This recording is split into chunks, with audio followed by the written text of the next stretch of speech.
ഇപ്പോൾ M P Padmakumar നമുക്കൊപ്പം ചേരുന്നുണ്ട്. ശ്രീ എം പി പത്മകുമാർ, ഈ ജാനകി സിനിമയുടെ അണിയറ പ്രവർത്തകരെ സംബന്ധിച്ച് അവർക്ക് ഒഫീഷ്യലായി ഇതാണ് നിങ്ങളുടെ സിനിമയ്ക്ക് സെൻസറിങ് വൈകുന്നതിനുള്ള കാരണം എന്ന ഒരു അറിയിപ്പ് കിട്ടിയിട്ടില്ല. ഞാൻ ഇതിൻ്റെ അണിയറ പ്രവർത്തകരെ വിളിക്കുകയും അവരോട് ഈ ചർച്ചയിൽ പങ്കെടുക്കാൻ അഭ്യർത്ഥിക്കുകയും ചെയ്തിരുന്നു. പക്ഷേ അവർ മാധ്യമങ്ങളെ കണ്ട് കാര്യങ്ങൾ പറഞ്ഞു, ഫേസ്ബുക്കിലൂടെ പ്രതികരിച്ചുവെങ്കിൽ പോലും ഈ ചർച്ചയിൽ പങ്കെടുക്കാൻ അവർ തയ്യാറാകുന്നില്ല. കാരണം ഇത് കോടതിയിൽ ഇരിക്കുന്ന ഒരു വിഷയമാണ്. മാത്രവുമല്ല, അവർക്ക് ഇതാണ് കാരണം എന്നത് ചൂണ്ടിക്കാണിച്ച് പറയാൻ ഉള്ള ഒഫീഷ്യലായിട്ടുള്ള ഒരു അറിയിപ്പ് ലഭിച്ചിട്ടില്ല എന്നത് കൂടിയാണ് അവരെ ഒന്ന് പിന്നോട്ട് വലിക്കുന്നതെന്ന് എനിക്ക് തോന്നുന്നു. പക്ഷേ കാര്യങ്ങൾ വ്യക്തമാണ്.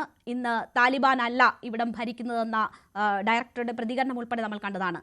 ഇവിടെ താങ്കളാണ് സമാനമായ തരത്തിൽ ഒരു അനുഭവം നേരിടേണ്ടി വന്ന വ്യക്തി. താങ്കൾ അത് തുറന്നു പറഞ്ഞതാണ്.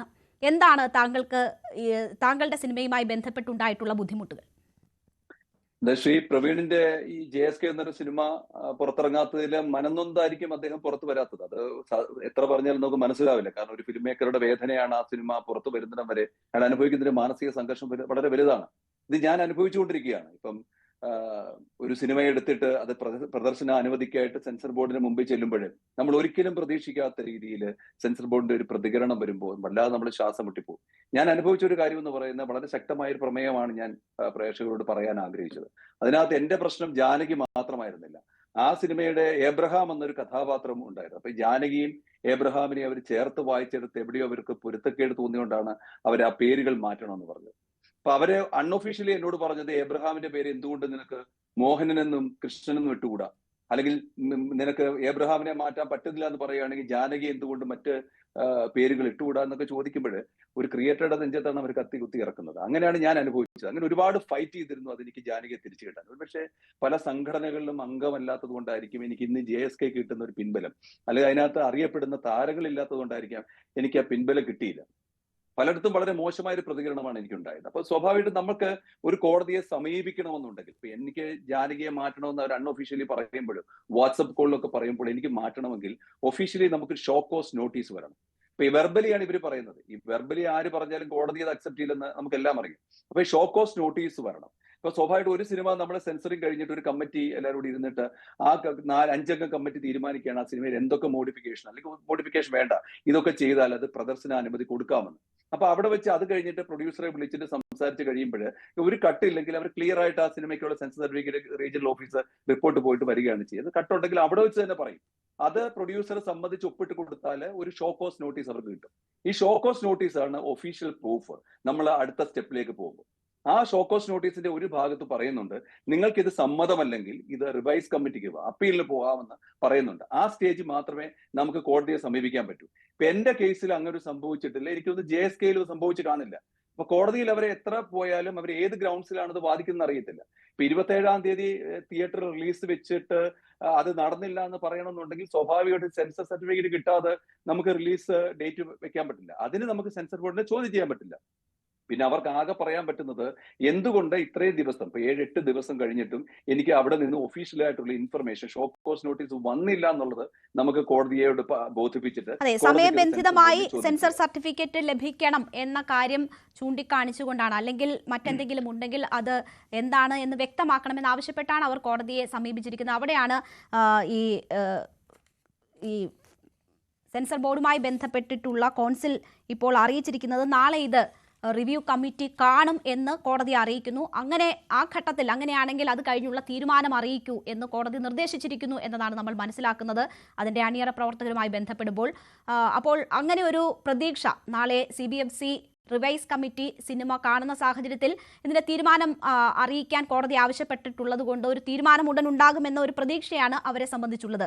ശ്രീ പത്മകുമാർ, ഇതിപ്പോൾ നമ്മൾക്ക് ഒഫീഷ്യലായി ഇങ്ങനെ ഒരു കാര്യം കിട്ടുകയാണ് എങ്കിൽ അതിനെ നിയമപരമായി എങ്കിലും നേരിടാനുള്ളൊരു സാഹചര്യം നമ്മുടെ മുന്നിൽ നിൽക്കും. പക്ഷേ അൺഒഫീഷ്യലായി ഉള്ള ഭീഷണി എന്ന് പറയുമ്പോൾ അത് എത്രമാത്രം ഭീതിതമായ സാഹചര്യമാണ് നിങ്ങളെപ്പോലെയുള്ള കലാകാരന്മാർക്ക് ഉണ്ടാക്കുന്നത്?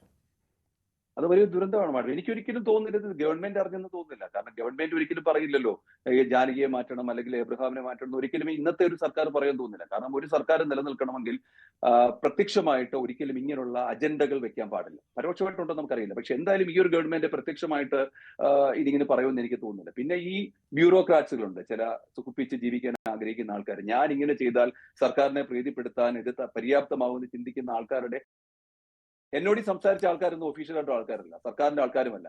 സർക്കാരിന്റെ മീഡിയേറ്റർ എന്ന് പറഞ്ഞ ആൾക്കാരാണ്. ചില ഹിന്ദിക്കാർക്ക് എന്നോട് സംസാരിച്ചിട്ട് പറഞ്ഞു, നീ സെൻസർ ബോർഡിൽ നിന്ന് സർട്ടിഫിക്കറ്റ് വാങ്ങുന്ന എനിക്ക് കാണണം, നിനക്ക് ഈ ബ്ലാക്ക് ലിസ്റ്റ് ചെയ്യും നാഷണൽ അവാർഡിൽ നിന്നും ഇഫിയിൽ നിന്നും ഒക്കെ പറഞ്ഞ് എന്നോട് പറഞ്ഞതാണ്.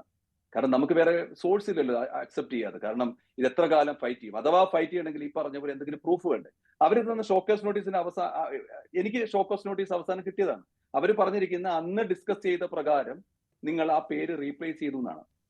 അങ്ങനെ റീപ്ലേസ് ചെയ്തതാണ് നമുക്ക് സെൻസസ് സർട്ടിഫിക്കറ്റ് കിട്ടിയിട്ട് അതിന്റെ പുറകിൽ ഇങ്ങനെ ഒരു എൻഡോഴ്സ്മെന്റ് പോലും വെക്കുന്നത്. ഇപ്പൊ നമുക്ക് കിട്ടിയത് അതിനകത്ത് എഴുതിയിട്ടുണ്ട്, അവർ പറഞ്ഞിരിക്കുന്നത് name of the protagonist may be changed as agreed. അവരെന്താണ് പേര് പറഞ്ഞതെന്നൊന്നും പറയുന്നില്ല. ജമീൽ എന്നോ ജാസ്മിൻ എന്നോ അല്ലെങ്കിൽ മാധവി എന്നോ എന്തു പറഞ്ഞാലും അവർ അക്സെപ്റ്റ് ചെയ്ത് തീരും. കാരണം അവർ പറഞ്ഞിരിക്കുന്നത് അന്ന് ഡിസ്കസ് ചെയ്ത പ്രകാരം. അന്ന് ഡിസ്കഷൻ നടന്നിട്ടില്ല, അന്ന് ഒരു പേരും പറഞ്ഞിട്ടില്ല ആ ഒരു ഡിസ്കഷനിൽ. ഇത് ആരൊക്കെയോ അവരുടെ മനസ്സിൽ തോന്നിയത് എം.പി. പത്മകുമാർ, മറ്റാർക്കും ബന്ധമുണ്ടാകില്ല എന്ന് താങ്കൾ പറയുമ്പോൾ പുറമേക്ക് നടക്കുന്ന ഭീഷണി അനുസരിച്ച് ഒരു നോട്ടീസ് താങ്കൾക്ക് ലഭിക്കണമെങ്കിൽ അത് ഔദ്യോഗിക സംവിധാനവും കൂടി അറിഞ്ഞുകൊണ്ടാണ് എന്നല്ലേ അതിൽ നിന്ന് നമ്മൾ മനസ്സിലാക്കേണ്ടത്? മാഡം, അതൊരു ഇൻഡിപെൻഡന്റ് ബോഡിയാണ്. അവിടെ ഇരിക്കുന്ന ചെയർമാനും അവിടുത്തെ സിഇഒയും ഒക്കെ ഡിസിഷൻ എടുക്കാം. ആ ഡിസിഷൻസ് ഒരിക്കലും സർക്കാരിന്റെ ആണെന്ന് പറയാൻ പറ്റില്ല. ഒരു ബസ്സിൽ യാത്ര ചെയ്യുന്ന സമയത്ത് ഡ്രൈവറുടെയോ കണ്ടക്ടറുടെയോ ഒപ്പീനിയൻ അതിന്റെ ഓണറേ ആയിരിക്കണമെന്നില്ലല്ലോ. അപ്പൊ അത് ഒരിക്കലും ആ ഒരു ഇൻസ്റ്റിറ്റ്യൂഷൻ നടത്തുന്ന അവരുടെ തീരുമാനമായിരിക്കാം. അവർ സർക്കാരിന്റെ തീരുമാനമാണെങ്കിൽ ഒഫീഷ്യലി അവർ കൊടുത്തിരിക്കണം. JSKക്ക് അവർ ഒഫീഷ്യലി ഷോക്കോസ് നോട്ടീസ് കൊടുക്കണം, ജാനകിയുടെ പേര് മാറ്റണമെന്ന് അവർ കൊടുക്കണം. അത് സർക്കാരിന്റെ അജണ്ടയാണ്, എന്തുകൊണ്ട് അവർ കൊടുത്തുകൂടാ? അവർ ഇതുവരെ കൊടുത്തിട്ടില്ലത്. അവർക്ക് ഒരിക്കലും നമുക്ക് പറയാനും പറ്റില്ല അവർ പറഞ്ഞു എന്ന്. കാരണം അവർ പറഞ്ഞതായിട്ട് യാതൊരു രേഖയുമില്ല. എന്നെ ഇങ്ങനെ കണ്ടിന്യൂസ് വിളിച്ച് വന്നപ്പോഴാണ് എനിക്ക് അവരുടെ കോളുകൾ, വാട്സപ്പ് കോളുകൾ റെക്കോർഡ് ചെയ്യണമെന്ന് തോന്നിയിട്ട് ഞാൻ റെക്കോർഡ് ചെയ്തൊരു പ്രൂഫായിട്ട് വെച്ചത്. നാളെ അവർ എന്നോട് പറയാൻ പാടില്ല. ഒരുപക്ഷെ അവർ റെക്കോർഡ് ചെയ്തിട്ടുണ്ട്, സ്വാഭാവികമായിട്ട് അത് കോടതിയിൽ അവർക്ക് ഹാജരാക്കാം. അതിനുള്ള സാധ്യത തെളിഞ്ഞു കാണത്തില്ല ആ സമയത്ത്. ആരും പ്രതീക്ഷിക്കില്ലല്ലോ ഇത്. ഇപ്പൊ എന്റെ സിനിമയ്ക്ക് ജാനകിന്നോ കൃഷ്ണനെന്നോ മോഹനെന്നോ അല്ലെങ്കിൽ ശിവനെന്നോ പേരിട്ടെന്ന് കരുതി അത് എന്റെ അല്ലെങ്കിൽ എന്റെ ക്രിയേറ്റിവിറ്റിയെ ഹനിക്കുന്ന രീതിയിലാണെന്ന് ആരും ചിന്തിക്കത്തില്ലല്ലോ ആ സമയം. എബ്രഹാം ഒഴിവാക്കുമോ? എന്താണ് താങ്കളുടെ തീരുമാനം? ഏതെങ്കിലും തരത്തിലുള്ള വിട്ടുവീഴ്ച ഇതിൽ ഉദ്ദേശിക്കുന്നുണ്ടോ? മാഡം, ഞാൻ തോറ്റുപോയ ഒരാളാണ്. എനിക്ക് സപ്പോർട്ടില്ല, തോറ്റുപോയ ഒരാളാണ്. ഞാൻ അവസാനം അവരോട് സമ്മതിച്ചിരുന്നു, ഞാൻ എബ്രഹാമിന്റെ പേര് മാറ്റില്ല, കൃഷ്ണനെന്നോ മോഹനെന്നോ വെക്കാൻ പറ്റില്ല. കാരണം അയാൾ ഒരു ക്രിസ്ത്യൻ പശ്ചാത്തലത്തോട് ജീവിക്കുന്ന ഒരാളാണ്. എന്നോട് അവർ ചോദിച്ചു, ഇതിനകത്ത് ജാനകിയുടെ കൂടെ ഒരു ഹിന്ദു കർമ്മം ചെയ്യുമ്പോൾ എബ്രഹാം നിൽക്കുന്നു, നീ എന്തിനാണ് എബ്രഹാമിനെ ആ ഹിന്ദു കർമ്മം ചെയ്യുന്നത് നിർത്തുന്നത് ഒരു ചോദിച്ചു പോലെ എന്നോട്. അപ്പൊ എനിക്ക് എന്തായാലും എബ്രഹാമിന്റെ പേര് മാറ്റാൻ പറ്റില്ലെന്ന് ഞാൻ ഷട്ടിച്ചു. മാറ്റാൻ പറ്റില്ല, ജാനകിയുടെ പേര് മാറ്റാം. അപ്പൊ അവര് പറഞ്ഞു നിങ്ങൾ സബ്സ്റ്റിറ്റ്യൂട്ട് ചെയ്യുമെന്ന് പറഞ്ഞ അവര് പറഞ്ഞ പല പേരുകളും നമുക്ക് വിചിത്രമായിട്ട് തോന്നി. അത് ഹിന്ദുവായിട്ട് ബന്ധമില്ലാത്ത പല മതസ്ഥരുടെയും പേരുകൾ മാറ്റാൻ പറയുമ്പോൾ അത് നമുക്ക് നടക്കില്ല. അവസാനം ഞാൻ സജസ്റ്റ് ചെയ്തു ജയന്തി എന്ന് വെക്കാം. കാരണം സിനിമ സിംഗ് സൗണ്ട് ആണ്. അപ്പൊ ലിപ്പ് ജയന്തിയുടെ ആ ഒരു മീറ്ററും ജാനകിയുടെ ഒരുമിച്ച് വരുന്നതുകൊണ്ട് ജയന്തി വെക്കാന്ന് പറഞ്ഞു. അപ്പൊ അവരെന്നോട് പറഞ്ഞു ജയന്തി ഏതോ ഹിന്ദു ദേവതയുടെ പേരാണ്, അത് പാടില്ല എന്ന് പറഞ്ഞു. അപ്പൊ ഞാൻ പറയും സിനിമ ഞാൻ ഇറക്കുന്നില്ല, അവിടെ തടഞ്ഞു വെക്കുക. എന്നെങ്കിലും നിങ്ങൾ ഇത് തരാതിരിക്കാൻ പറ്റില്ല, അന്ന് വരുമ്പോൾ ഞാൻ കോടതിയെ സമീപിക്കും. അങ്ങനെയാണ് അവർ അവസാനം സമ്മതിച്ച് ജയന്തിയിലേക്ക് വന്നത്. അതൊന്നും ഇതിനകത്ത് വെച്ചിട്ടില്ല എന്നുള്ളതാണ് ഏറ്റവും വലിയ രസം. ആ പേരുകളൊന്നും വെച്ചിട്ടില്ല. പക്ഷേ സിനോപ്സിസ് നമ്മൾ ഇതൊക്കെ കൃത്യമായിട്ട് പ്രൊട്ടാഗണിസ്റ്റിന്റെ പേര് ജാനകി എന്ന് പറഞ്ഞിട്ടുണ്ട്. അപ്പം സ്വാഭാവികമായിട്ട് എല്ലാ പ്രൂഫുകളും എന്റെ കയ്യിലുണ്ടത്. ശരി, താങ്കൾ ചർച്ചയിൽ ഉടനീളം ഉണ്ടാകില്ല എന്ന് അറിയിച്ചിരുന്നു. ഞാനത് മാനിക്കുന്നു. താങ്കൾക്ക് ചർച്ചയിൽ നിന്ന് ഒഴിവാകണമെങ്കിൽ ഒഴിവാകാം. വളരെ നന്ദി ഞങ്ങളോട് ഈ അവസരത്തിൽ സഹകരിച്ചതിന്. ശ്രീ